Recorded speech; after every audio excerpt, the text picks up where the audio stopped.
Today we're talking with Anna Fitzgerald, a girl not only making history on Earth, but also here in heaven. Hello, Anna. Hello.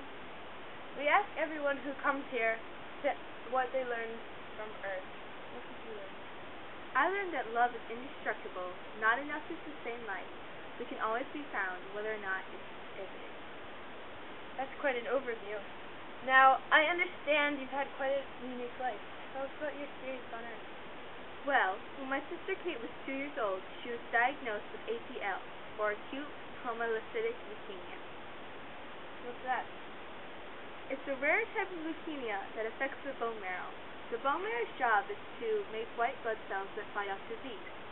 When the cancer reaches the marrow is forced to release immature white blood cells which cannot fight infection, and therefore die due to immaturity.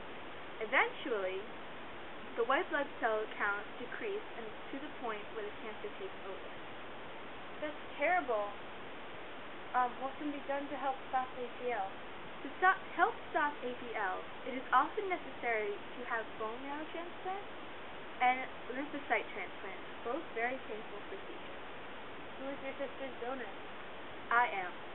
I was genetically programmed to be a perfect match for my sister. Ever since I was born, I was forced into donating to her. I've gone through many bone and lymphocyte transplants. Did you ever resist? I didn't know that I could, until eventually my sister's body began to give in to the cancer and her organs began to fail. It became time where I needed to donate my kidney to her. What happened then? My sister told me that she didn't want to do it anymore, and she told me to file for a medical emancipation of my body. If I didn't give her my kidney, she would die, and that would be the end of it all. Did you go through with it? Yes, of course. It was my sister that wanted it, so I went through.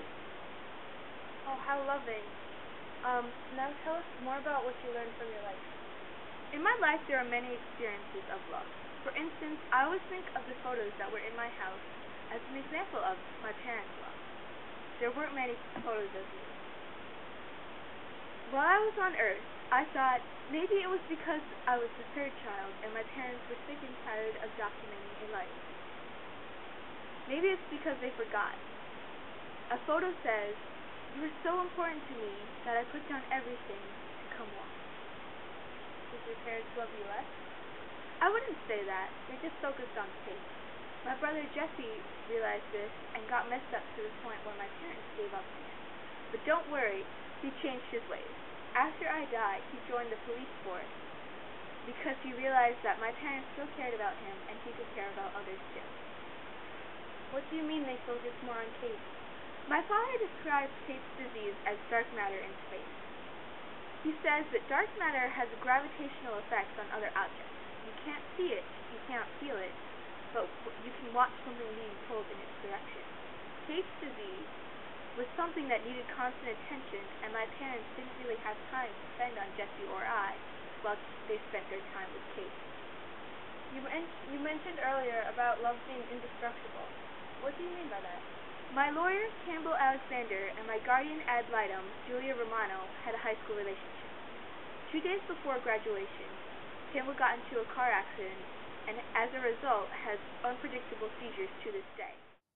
He didn't want to burden her, so they broke up. When they were coincidentally reunited with my Kate, they both realized that they still loved each other and were willing to overcome the burden. This shows that their love couldn't be destroyed. How touching. Love seems to be very present in your life. Oh, it is. My sister got a goldfish for her 8th birthday and named it Hercules, which was very fitting of his life. My mother loved Kate so much that she saved Hercules' life twice. The first time, he fell out of his bowl, and she revived him after moments of near death. The next time he nearly died, the water in his bowl had too many minerals in it, nearly killing him. She was determined to save him, and even called up an aquatic specialist to get the prognosis. Anna, you also told us that love wasn't enough to sustain life. Can you explain this? In 2002, my sister met her first boyfriend, Taylor, in the hospital. He also had a form of leukemia. My sister said it was like a match.